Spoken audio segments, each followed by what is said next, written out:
देख रहे हैं देश लाइव, देश की आवाज।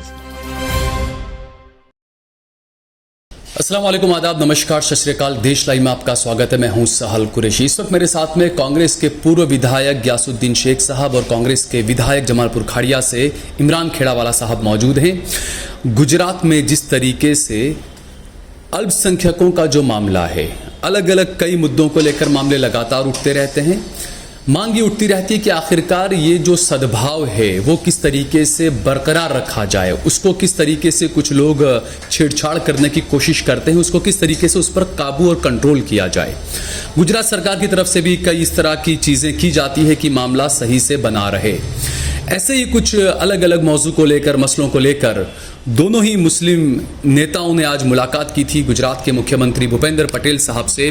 तो हम बात करेंगे कैसी मुलाकात रही, क्या क्या मुद्दे रहे, क्या क्या बातें रही, किस तरह की यकीन दहानी मुख्यमंत्री की तरफ से करवाई गई। ग्यासुद्दीन साहब, बहुत बहुत शुक्रिया आपके, आपने हमें वक्त दिया। यासीन साहब, जिस तरीके से गुजरात का जो माहौल है, बल्कि पूरे देश का ये बात है, लेकिन एक अच्छी पहल है कि एक आप लोगों ने, इमरान भाई ने और आपने दोनों ने जाकर मुलाकात की मुख्यमंत्री साहब से, अलग अलग जो अल्पसंख्यकों से जुड़े हुए मामले और सद्भाव किस तरीके से बना रहे, इसी बात पर ज़्यादातर जोर रहा। क्या कुछ रही इस मुलाकात में, क्या बातें रही और किस तरीके से रही मुलाकात ये? आज गुजरात विधानसभा के सम्माननीय MLA इमरान खेड़ावाला जी, हमारे पूर्व विधायक जावेद पीरजादा साहब और मैं, हम आज गुजरात राज्य के सम्माननीय मुख्यमंत्री जी के साथ हमने जाकर के जो हमारी बातें थी उन बातों को हमने रखा। हमारे तीनों का भी मकसद यही था कि गुजरात के अंदर अमन व अमान, भाईचारा बना रहे, लोगों के अंदर सद्भावना बनी रहे और लोगों का विश्वास जो है वो गवर्नमेंट की तरफ बढ़े। इस बातों को लेकर के हमने वहाँ पे बात की। सबसे पहली जो हमने उनके समक्ष जो रजूआत की, वो हमारी पहली रजूआत ये थी कि मौलाना आज़ाद फाउंडेशन को जिस तरीके से बंद किया गया है केंद्र सरकार द्वारा, तो उसके लिए हमने प्रधानमंत्री को, तो हम तीनों ने ही पत्र भी लिख करके मेल भी किया, उनको हमने हमारी बात को पहुंचाया है। उसी बात को लेकर के आज हमने मुख्यमंत्री जी को भी वो लेटर दिया और वो आवेदन पत्र देकर के हमने उनसे गुजारिश की कि गुजरात के लघुमती समाज की जानिब से ये हमारा जो मेमोरेंडम है, ये हमारी जो बात है, उसको आप भारत देश के प्रधानमंत्री श्री समक्ष पहुंचाएं। और उनको ये देने के बाद उन्होंने विश्वास आश्वासन भी दिया है कि वो बात को, जो हमारी जो गुजरात के 65 लाख मुस्लिम समाज के लोगों की ये जो भावना है, उस भावना को वहाँ पहुँचाने का वो उन्होंने आश्वासन दिया है। उसके साथ साथ गुजरात के अंदर अभी जो एक बहुत बड़ी जो घटना बन के आज बिल्कुल लोगों के जहन में घूम रही है कि सलमान हजारी साहब जो एक इस्लामिक विद्वान भी हैं और उनके ऊपर जो जूनागढ़ के अंदर एक प्रवचन देने के दौरान जो कार्रवाई की गई, उसके बाद उन्होंने उसके तरफ से खुलासे भी दिए कि मैंने किसी धर्म जाति का नाम नहीं लिया है और मेरा जो संदर्भ था, वो संदर्भ जो था वो मेरा फ़लस्तीन और गाज़ा इजराइल की तरफ था। लेकिन उसके बावजूद भी जो उनके सामने कंप्लेन हुई, खुलासे के बावजूद, बहुत दुख की बात है। लेकिन उसके बाद जिस तरीके से उन पर पासा लगाई गई, मैं मानता हूं कि पासा जो होती है वो बुटलेगरों को होती है, असामाजिक तत्वों को होती है, जो बुरे काले धंधे करने वाले लोग हैं उनके खिलाफ होती है। एक धार्मिक गुरु के खिलाफ ये चीज़ मैं मानता हूं कि ज्यादती है। तो हमने उसकी भी हमने मांग की कि गुजरात के कोने कोने से ये आवाज़ उठ करके आ रही है कि इनको पासा में से जो है, सलमान हजारी साहब को पासा में से मुक्ति देनी चाहिए। तो उस बात को भी हमने बहुत मजबूती के साथ हम तीनों ने रखने की कोशिश की। साथ साथ में हमने ये कहा कि गुजरात का मुस्लिम समाज भी अमन, शांति, भाईचारा चाहता है। गुजरात का मुस्लिम समाज भी चाहता है कि गुजरात हिंदुस्तान का नंबर 1 राज्य बना रहे, हमारा देश जो है वो विश्व गुरु बने और विश्व में हमारा डंका बजे भारत का।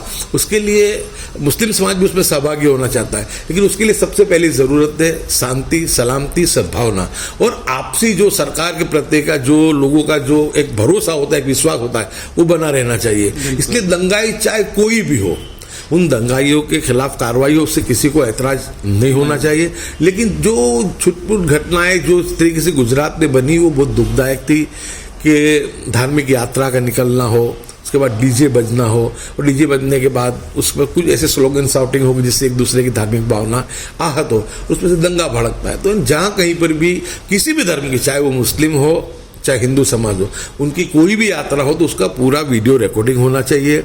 उसका पूरी जो तकेदारी रखनी चाहिए कि किसी भी समाज की, चाहे वो हिंदू हो या मुस्लिम, किसी भी समाज की धार्मिक भावना आहत ना हो, उसका पूरा ख्याल करना चाहिए। और कहीं पर भी ऐसी अगर कमनसीब घटना बनती है तो हमने मुख्यमंत्री को ध्यान दिलाने की कोशिश की कि जिस तरीके से खैरालू की घटना बनी, पादरा की घटना बनी, मंजूसर में घटना बनी, और आगे इस तरीके से जो दूसरी भी 2 जगह पे इस मामले की जिस तरीके के सेलम्बा में थी, ये मामले सामने आए हैं, तो वहाँ पर बहुत दुख के साथ कहना पड़ता है कि कितनी जगह पे सिर्फ एक ही समाज के खिलाफ, यानी सिर्फ लघुमती समाज के खिलाफ एफआईआर की गई।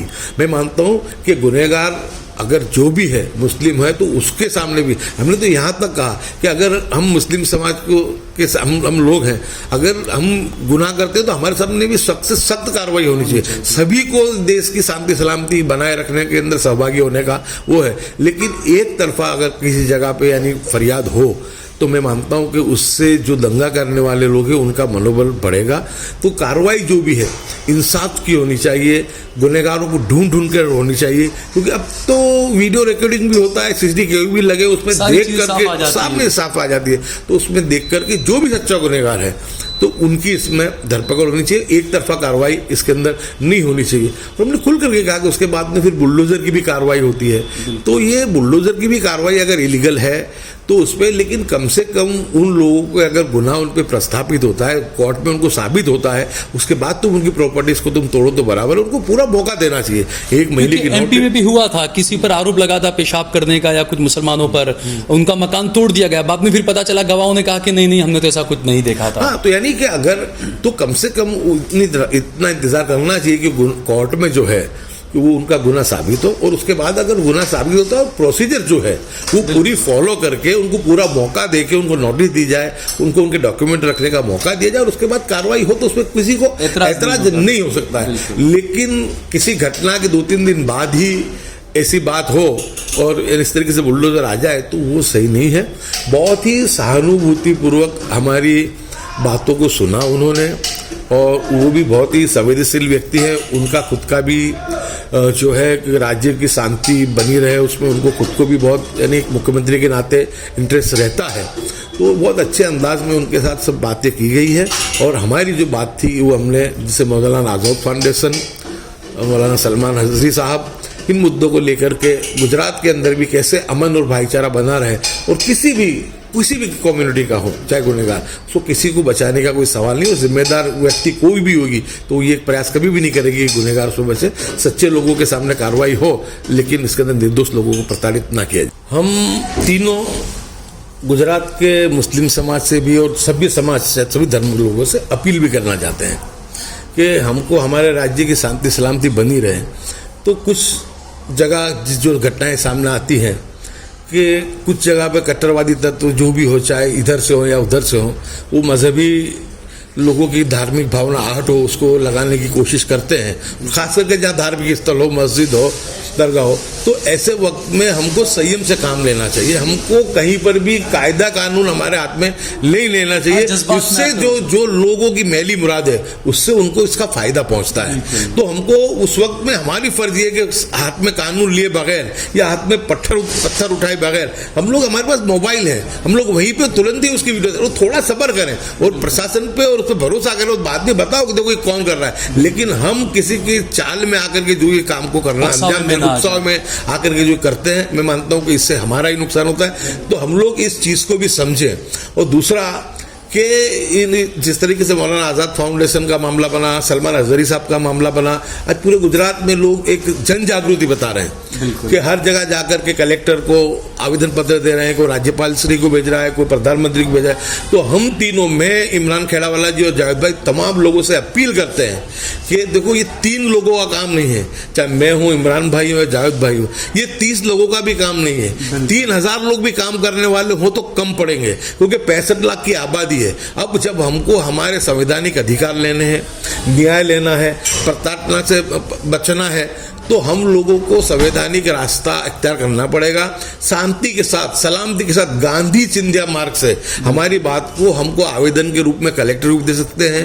हमारी बात को हम सत्ता पे तो है नहीं कि हम ऑर्डर करेंगे, हम तो सिर्फ आवेदन पत्र दे सकते हैं, रजुआती कर सकते हैं, धरना या प्रदर्शन ही कर सकते हैं। और उसमें भी हमको ध्यान ये रखना पड़ता है कि जैसे कि जिस तरीके से जो घटना बनी थी अहमदाबाद में सीए के दौरान आंदोलन हुआ, उसमें दंगा हो गया, बिल्कुल दंगा हो नहीं गया, कट्टरवादी संस्थाओं ने उसको तोड़ने करा। दिल्ली में जो शाहीन बाग का जब जिस वक्त में हुआ इतना बड़ा प्रोसेस चल रहा था, उसको भी यानी तोड़ने के लिए दंगा करवा दिया गया। जब सूरत के अंदर भी जब आपसे सल्लम की शान में तौहीन हुई थी, वहां पर भी जब जिस तरीके से मामला हुआ तो उसको भी दंगा। तो यानी किसी तरीके से जो कट्टरवादी लोग हैं उसका फायदा नहीं उठा ले, इसलिए बिल्कुल होश और हवास में हमको हमारे विरोध को भी प्रदर्शन करना चाहिए। कलेक्टर है, राज्यपाल है, मुख्यमंत्री, उन तक भी अपनी बात को पहुंचाना चाहिए। और गुजरात में हाई कोर्ट भी है, जब हमको लगे कि हमको नाइंसाफ नहीं मिल रहा है तो उनको हमको नामदार हाई कोर्ट में भी इन बातों को उठा करके हमें चलना चाहिए। 3 घटनाएं जिस तरीके से हमारे सामने आई उसके भी हमने उनको जिक्र किया कि जिस तरीके से नडियाद में जो वीडियो वायरल हुए कि जिस तरीके से उसके अंदर जो एक मुस्लिम समाज के खिलाफ नारे लग रहे थे, खेड़ा में हुआ, हजरत ख्वाजा मोहम्मद चिश्ती रहमतुल्लाह के बारे की जो एक वाई, उसके लिए सूरत बड़ौदा में एफआईआर भी हुई, एफआईआर लोगों ने अर्जी दी, लेकिन उसको अभी तक पुलिस ने एफआईआर में दर्ज नहीं किया। नडियाद वाली घटना में अभी तक एफआईआर दर्ज नहीं की, उसके सामने खेड़ा में नहीं की। और सलमान अजहरी साहब का आप देख रहे हैं पासा में उनको, तो यानी लोगों के अंदर जब समान तरीके से कार्रवाई होगी, लोगों को ये भरोसा पड़ेगा, तो मैं मानता हूं कि बहुत अच्छा एक विश्वास का वातावरण खड़ा होगा। और हम मुस्लिम समाज के जो गुजरात के 65 लोग हैं उनको यही उम्मीद करते हैं कि गुजरात के 33 जिलों, 7 बड़े शहरों में, हर जगह पे बिन राजकीय, हम तो ये कहते हैं कि बिन राजकीय तमाम पार्टी के लोग मसलक फिरके को दरकिनार करके समाज के काम करने वाले लोग अपना एक संगठन बनाएं, खुद के तरीके से बनाएं। और जहां कहीं पर भी संवैधानिक हमारे अधिकारों की बात आती है, न्याय की बात आती है, तो हम लोग गांधी चिंध्या मार्ग से हम उस बातों को उठाएं। और अगर उसमें भी कामयाबी नहीं मिलती है तो फिर उसको हम आगे जाकर के जो है हाई कोर्ट वगैरह में भी हम जाकर के उसके अंदर हम लोग उसके अंदर इंसाफ ले सकते हैं। लेकिन हमको पूरा भारत की जो न्यायपालिका पर भरोसा है कि अगर हम संवैधानिक तरीके से अमन अमान होश में अगर हम हमारी बात को रखेंगे तो ज़रूर से हमारी बात को सुनना पड़ेगा। लेकिन उसके लिए सबसे पहले की जो बात है कि किसी को ये मौका न मिले कि उस धरने या उस आंदोलन के अंदर कोई ऐसी शरारती हरकत हो जाए कि जिससे इसका खमियाजा हमको भुगतना पड़े। अच्छा, दूसरा एक ये कि गुजरात के जो मुख्यमंत्री है उनकी छवि थोड़ी अलग है, क्योंकि दूसरे राज्यों में जो बीजेपी की सरकारें हैं तो वहाँ के मुख्यमंत्री अनाप शनाप बयानबाजी भी करते हैं, उल्टा सीधा सारी चीज़ें। गुजरात के मुख्यमंत्री की तरफ से ऐसी छवि नहीं है इनकी कि कुछ गलत बयानबाजी या इस तरह की, काफ़ी सहज स्वभाव के नजर आते हैं। 15 साल विधानसभा में अल्हम्दुलिल्लाह मैंने काम किया है। 6 साल से तो हमारे इमरान खेड़ावाला जी भी कर रहे हैं, जावेद भाई भी 15 साल रहे, लेकिन इतने सरल स्वभाव के मुख्यमंत्री मैंने नहीं देखे हैं। वो सम्माननीय भी हैं और संवेदनशील भी हैं। तो जहाँ कहीं भी कुछ ऐसा गलत भी होता है तो उनको खुद को भी ठेस पहुँचती है, ऐसा मैं उनके हाव भाव से, उनकी बातों से मैं महसूस कर सकता हूं। और एक जिम्मेदार मुख्यमंत्री चाहेगा कि जिस तरीके से पूरे देश के अंदर जिस तरीके से दूसरे जो मॉडल चल रहे हैं वो मॉडल वो गुजरात में शायद नहीं चलाना चाहते हैं। और हम उम्मीद भी रखते हैं, क्योंकि उनका जो संवेदनशील स्वभाव है, तो हम उम्मीद भी रखते हैं कि हम कोई फेवर नहीं लेना चाहते उनसे। हम तो सिर्फ इतना ही कहना चाहते हैं कि राज्य की प्रगति के लिए, राज्य की उन्नति के लिए अमन अमान बरकरार रहना चाहिए, शांति सलामती सद्भावना बनी रहनी चाहिए, गुनहगारों की कोई बख्शिश नहीं होनी चाहिए, लेकिन निर्दोषों को भी प्रताड़ित नहीं करना जाना चाहिए। इमरान खेड़ावाला साहब भी हमारे साथ में हैं, विधायक हैं कांग्रेस पार्टी के जमालपुर से।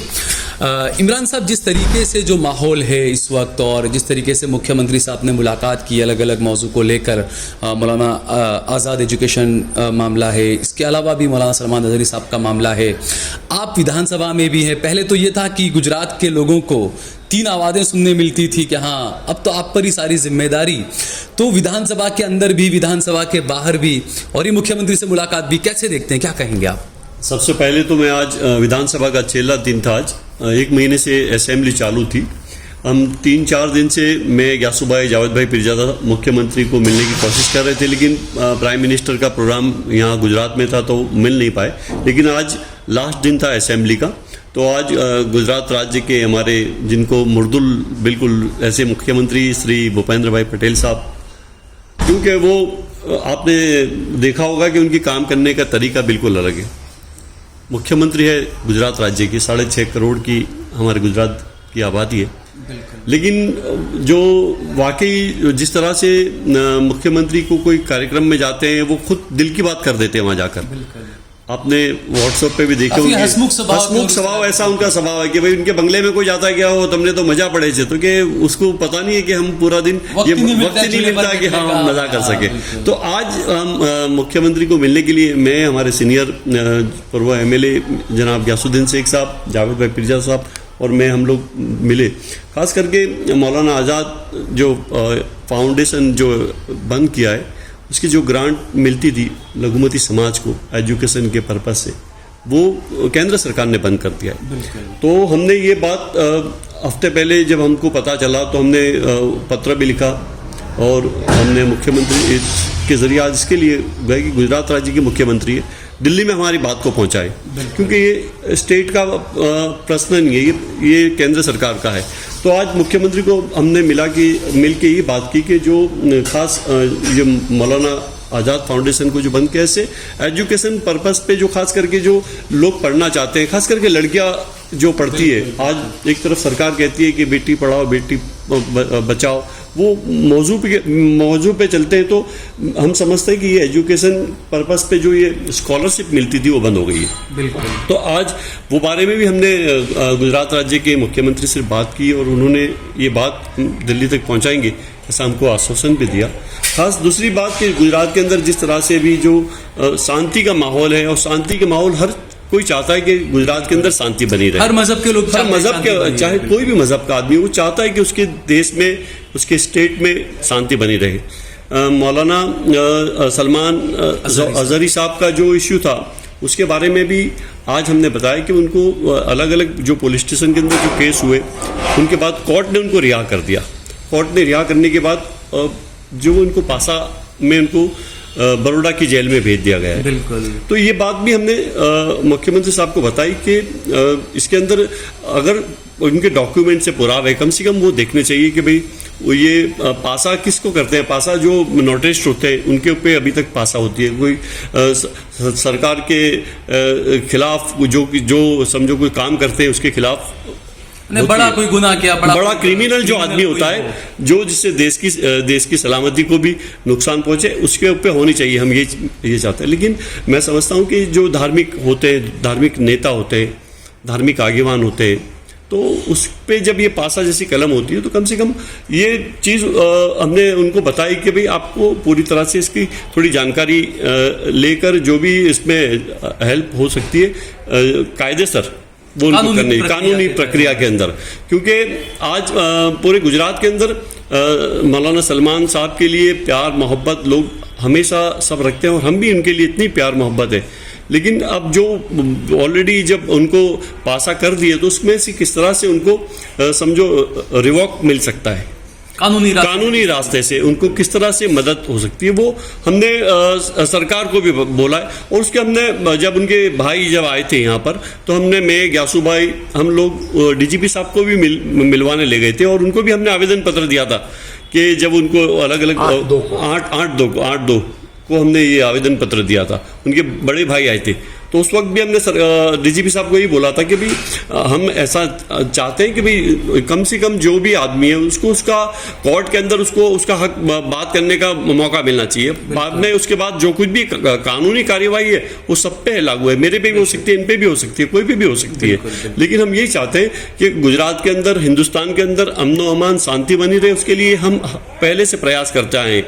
और आज भी हमने वही गुजरात के मुख्यमंत्री जी को यही बताया कि हम लोग हमारे गुजरात की तरक्की हम चाहते हैं, हमारे देश की तरक्की हम चाहते हैं। और इसी बीच जो यात्राएं निकलती है, जो डीजे वगैरह बज के और जो चीजें होती है, एक तरफा जो कार्रवाइयां होती है, उसको लेकर भी बातचीत। बिल्कुल उसके लिए भी हमने बताया कि गुजरात के अंदर जिस तरह से डीजे बजाते हैं, कोई धार्मिक जगह होती है, कोई जगह पे जाकर कोई भी समाज का व्यक्ति हो, चाहे हिंदू हो या मुसलमान हो, जो जाके वो जगह पे बजाता है जहाँ विवाद होते हैं, फिर पत्थर मारा होता है, छोटी घटना होती है, फिर वो बड़ा स्वरूप ले लेती है। तो ये घटनाएं नहीं बननी चाहिए। गुजरात के अंदर ऐसे जो लोग हैं जो जिनकी मानसिकता कट्टर है, ऐसे लोगों पे एक्शन लेना ही चाहिए। लेकिन जहाँ जो निर्दोष है, जो बेबस है, उनको पता ही नहीं है कि क्या है, वो जाके खाली देखता है। उसके अंदर भी अगर जो उसको कोई अरेस्ट कर लिया जाता है तो उसके लिए भी हम बोलते हैं कि कम से कम आप सीसीटीवी फुटेज टीवी है उसको जरिए आप चेक करो, गुनहगार है उसको तुम पकड़ लो, बिल्कुल, लेकिन बेगुनाह को कम से कम नहीं पकड़ो। तो ये बात तो हमने बिल्कुल खूबी बिल्कुल उनको बताई कि इस तरह से जब घटनाएं बनती है तो हमको पूरे गुजरात का हम दौरा करते हैं, ग्यासू भाई, जावेद भाई, हम तीनों जाते हैं और दौरा करने के बाद लोगों को भी हम समझाते हैं कि भाई आपको कायदा हाथ में लेने की जरूरत नहीं है, बिल्कुल। आपको कायदे के तहत रह के आपको बात करनी चाहिए। और हमेशा ये हमारी जहाँ जहाँ जाते हैं तो हम लोग एक तो बात करते ही है कि भाई देश की सलामती की और गुजरात की सलामती की हम सब जो जिस तरह से फिक्र करते हैं, हम सबके अंदर यही जज्बा होना चाहिए कि भाई हमारा देश, हमारा गुजरात आगे बढ़ता है तो हम सबको फायदा है। अभी वाइब्रेंट गुजरात के अंदर यूएई के जो शेख आए, यहाँ पर बड़े बड़े उद्योगपति आए यूएई से, जो गुजरात के अंदर इन्वेस्टमेंट करना चाहते हैं, अब जो रुकेगा तो उससे भी गुजरात को फायदा होने वाला है। तो ये सब चीजें हम देखते हैं कि भाई हमारे को जब यानी देश के अंदर जिस तरह से दूसरे स्टेट में नहीं जाते और गुजरात के अंदर आते हैं तो हमारे गुजराती भाई बहनों को तो फायदा होने वाला है ना, तो वो चीज भी हम ध्यान रखते हैं। तो हम तो ये चाहते हैं कि हमारे गुजरात को अमनो अमान शांति बनी रहे और तमाम लोग, तमाम समाज के लोग बस एक मजबूती से जो ऐसे खराब जो है, जो हमेशा गुजरात की शांति को डिस्टर्ब करने की कोशिश करते हैं, चाहे हिंदू हो या मुसलमान, उसको आइडेंटिफाई करके अलग कर दे, बिल्कुल, तो ही हमारे देश के अंदर शांति, गुजरात में शांति बनी रहेगी। अच्छा, आखिर में ये जो मुलाकात रही मुख्यमंत्री से, ओवरऑल इस मुलाकात को कैसे देखते हैं, कैसी रही है मुलाकात? नहीं, जो मुख्यमंत्री मैं कहता हूँ, आपको पहले ही बताया कि जो मुर्दुल मुख्यमंत्री है, जिनकी बात करते करते भी वो हंसता हुआ चेहरा उनके सामने आता है, हल्के अंदाज में, वो जो जगह पे बैठ के ऐसा लगता ही नहीं कि वो जो गुजरात के मुख्यमंत्री से हम बात कर रहे हैं, वो बिल्कुल हमको भी लगता है कि नहीं, हम जो जिसको बात पहुंचाने गए वो आम आदमी की तरह है। तो ये भी बड़ी उनके अंदर एक खूबी है। तो ये ऐसे मुख्यमंत्री हमको मिले हैं तो हमसे यही हम उम्मीद रखते हैं उनसे भी कि भाई जिस तरह से गुजरात के हालात हमेशा खुशनुमा बने रहे, इसके हम प्रयास करते रहेंगे। ठीक है, बहुत बहुत शुक्रिया आप दोनों का हमसे बातचीत करने के लिए।